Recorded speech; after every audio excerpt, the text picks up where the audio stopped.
Hello मेरे प्रिय छात्र, मेरे यूट्यूब चैनल विजय गुरु में आप लोग का स्वागत है। तो आज हम सीखने वाले हैं अभाज्य संख्या यानी प्राइम नंबर। आज हम सीखने वाले हैं। बहुत सारे छात्र जो हैं जो कि अभाज्य संख्या के बारे में नहीं जानते। बहुत सारे स्टूडेंट के कमेंट आ रहा सर कि अभाज्य संख्या के बारे में बताइए कि अभाज्य संख्या क्या होती है। ये बहुत सारे स्टूडेंट का कमेंट आ रहा था। तो चलिए आज हम फाइनली अभाज्य संख्या के बारे में पूरा डिटेल में समझते हैं कि अभाज्य संख्या होता क्या है। तो देखिए, पहले हम बता देना चाहता हूँ कि अभाज्य संख्या किसे कहते हैं। तो इसे पहले आप नोट बना लीजिएगा कि अभाज्य संख्या किसे कहते हैं। तो देखिए बच्चों, अभाज्य संख्या हम उसे कहते हैं जो एक और अपने आप से कटता है, उसके अलावा और कोई डिजिट से नहीं कटेगा। उसी को हम प्राइम नंबर यानी अभाज्य संख्या कहते हैं। यानी अभाज्य संख्या एक और अपने आप से कटता है बस। एक और अपने आप से ही कटेगा, इसके अलावा कोई डिजिट से नहीं कटेगा, कोई संख्या से नहीं कटेगा। उसी को अभाज्य संख्या कहते हैं। एक बात और, क्या कि सबसे छोटा अभाज्य संख्या यानी सबसे छोटा अभाज्य संख्या क्या होता है। तो सबसे छोटा अभाज्य संख्या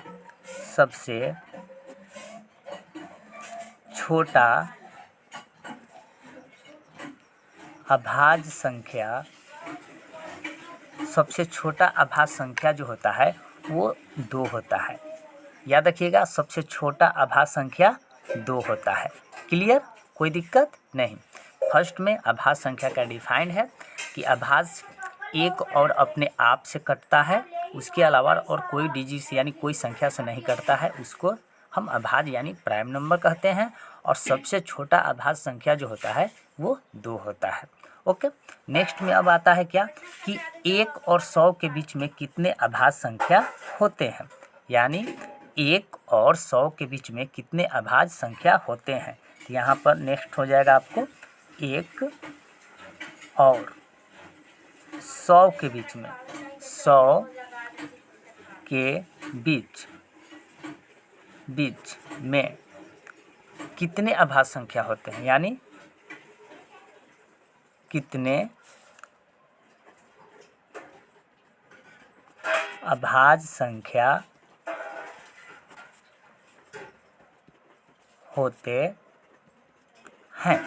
तो देखिए, मैं बता देना चाहता हूँ कि 1 और 100 के बीच में कुल कितने अभाज्य संख्या होते हैं। 25 होते हैं। कितने होते हैं? 25 होते हैं। याद रखिएगा, 1 और 100 के बीच में 25 को जो होते हैं अभाज्य संख्याएं होते हैं। ओके, नेक्स्ट में आपको क्या होता है वो भी जान लेते हैं। नेक्स्ट में अब बताएंगे कि सबसे छोटा प्राइम नंबर भी हमने लिख लिया। सबसे बड़ा प्राइम नंबर के बारे में अब जानते हैं कि सबसे बड़ा प्राइम नंबर क्या होता है। तो देखिए बच्चों, मैं बता देता हूँ कि सबसे बड़ा प्राइम नंबर यानी अभाज्य संख्या। तो सबसे बड़ा अभाज्य संख्या जो होता है वो जो होता है बच्चों आपको 97 हो जाएगा। 97 हो जाएगा। ये सबसे बड़ा अभाज्य संख्या है और सबसे छोटा अभाज्य संख्या 2 है। अब आता है कि वो कौन कौन से अभाज्य संख्या है जो 1 और 100 के बीच में आते हैं। तो एक आप लोग को डायग्राम बना देते हैं और उसी में आपको सभी संख्या को ऐड कर देते हैं जो कि अभाज्य संख्या है।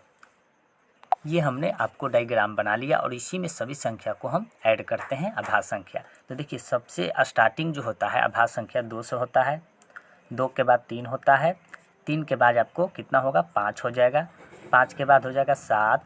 7 के बाद हो जाएगा आपको 11। 11 के बाद 13। 13 के बाद क्या हो जाएगा? तो 13 के बाद हो जाएगा आपको 17 हो जाएगा। 17 के बाद आपको क्या होगा? 19 हो जाएगा। 19 के बाद आपको क्या हो जाएगा? 23 हो जाएगा। 23 के बाद क्या होगा? 29 हो जाएगा। 29 के बाद 31, 37, 41, 43, 47, 53, 59, 61 यहाँ हो जाएगा, 67 कहे तो 67, 73, 79, उसके बाद आपको हो जाएगा 83, 87, 89 और आपको यहाँ पर हो जाएगा 97। ये सभी के सभी आपको अभाज्य संख्या हैं जो एक और अपने आप से कटते हैं, इसके अलावा और कोई से नहीं कटेंगे। ओके, तो ये आपको अभाज्य संख्या के बारे में था जो कि आपको डिटेल में बताएं।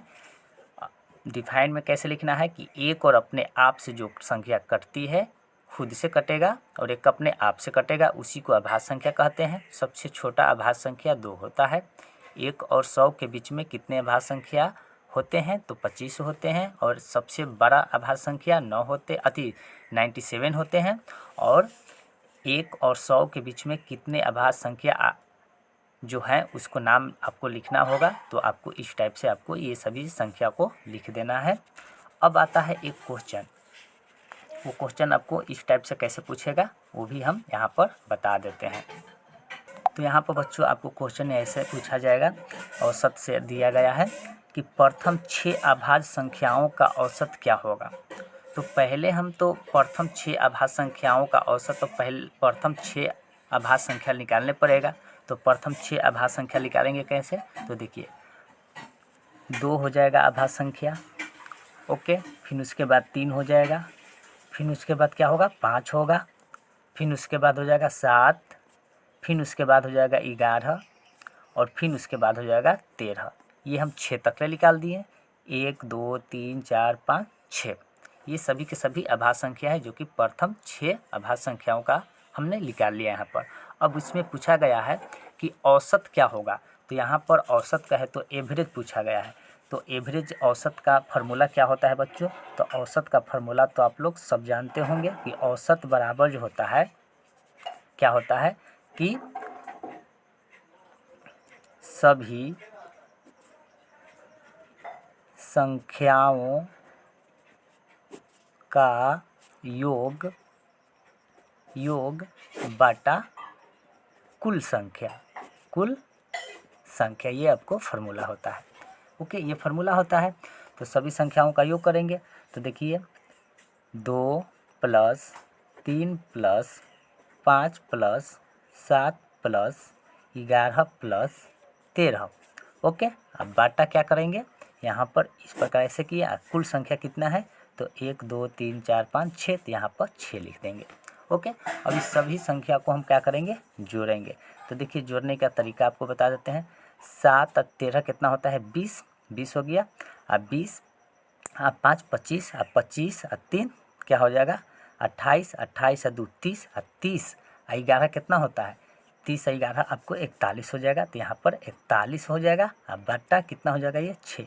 अब इसको भाग देंगे तो आपको भाग देने में क्या करना पड़ेगा, 6 भागा 41 से भाग देंगे तो हो जाएगा कितना आपको 6 6 36 आपको यहाँ पर हो जाएगा। और यहाँ पर 11 में से आपको जाएगा कितना 6, तो कितना बचेगा 5 बचेगा। एक 4 में था, एक पैंचा दिया तो 3 बच गया, तो यहाँ कट जाएगा। यहाँ पॉइंट बैठाएंगे तो यहाँ आपको क्या हो जाएगा बच्चों, यहाँ आपको यहाँ 0 हो जाएगा। तो यानी 7 6 42 से कितना हो जाएगा 48, यानी 7 से 8 से लगेगा 48 हो जाएगा यहाँ पर बच्चों। यहाँ पर अगर इसको हम कैलकुलेशन करेंगे तो कितना हो जाएगा आपको 10 में से 8 जाएगा तो 2 और यहाँ कट जाएगा। तो कहे तो इसको हम काटेंगे, तो इसको काटेंगे तो इसका आंसर जो आएगा 6.8 आ जाएगा। तो यानी प्रथम 6 अभाज्य संख्याओं का औसत क्या होगा, तो हमें आ जाएगा प्रथम 6 अभाज्य संख्याओं का औसत 6.8 आ जाएगा। यही आपका राइट आंसर आ जाएगा। तो बच्चों यही हम आज के वीडियो में अभाज्य संख्या के बारे में जानकारी दिया। यहाँ तक कि आपको अभाज्य संख्या का डिफाइन भी पता हो गया। सबसे छोटा अभाज्य संख्या हो गया, 1 से 100 के बीच में कितने अभाज्य संख्या आते हैं, और सबसे बड़ा अभाज्य संख्या क्या है वो भी हम बता दिए। और 1 से 100 के बीच में जो अभाज्य संख्या होते हैं उनको हम हम यहाँ पर सभी को लिखकर भी संख्या को बता दिए और एक मैथ भी यहाँ पर आपको दे दिए। तो इस प्रकार हम अभाज्य संख्या के बारे में जानते हैं। तो अगर वीडियो अच्छा लगा हो तो लाइक, सब्सक्राइब एंड शेयर ज़रूर करें। फिर अगले वीडियो में मिलेंगे, तब तक के लिए नमस्कार, जय हिंद।